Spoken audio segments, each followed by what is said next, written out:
Live from the ABC 7 Broadcast Center, this is ABC 7 News at noon on your side.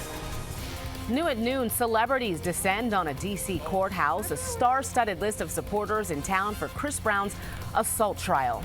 Right now, a judge is hearing closing arguments in the trial of Brown's Bodyguard. And soon after, the pop star himself will take his turn in the courtroom. Our John Gonzalez is live at D.C. Superior Court with all the action. John?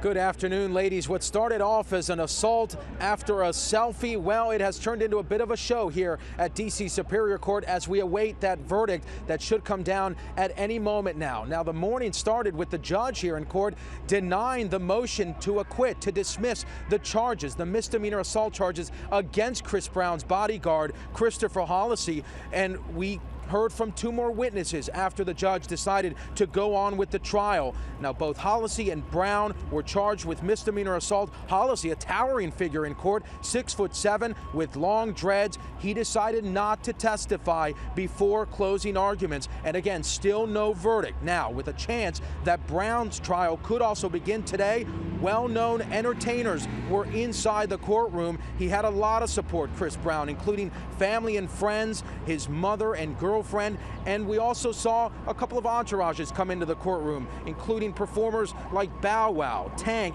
and Trey Songz. Now, one of the witnesses today, a paramedic with DC Fire and EMS, said in court that 20-year-old Parker Adams, the night that he claims that he was assaulted by Chris Brown, initially wanted to just go home, get in his car and go home, but then they headed to the hospital by ambulance after Adams was advised by a D.C. police officer to benefit financially by pursuing Chris Brown, even saying, quote, "Do you know who that is that hit you? That's Chris Brown. He's on probation." Now, according to the incident report, Adams, who claims he was simply trying to take a selfie with the singer, only mentioned to first responders minutes after the assault that Chris Brown punched him in the face, but never mentioned the bodyguard in that report. But in closing arguments, the defense attorney painted a very different picture, telling the courtroom Christopher Holliday stood and watched Chris Brown beat up Parker Adams, and then he stepped in and, quote,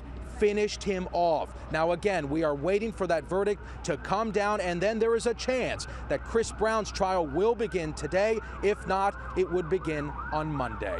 Reporting live outside D.C. Superior Court, John Gonzalez, ABC 7 News.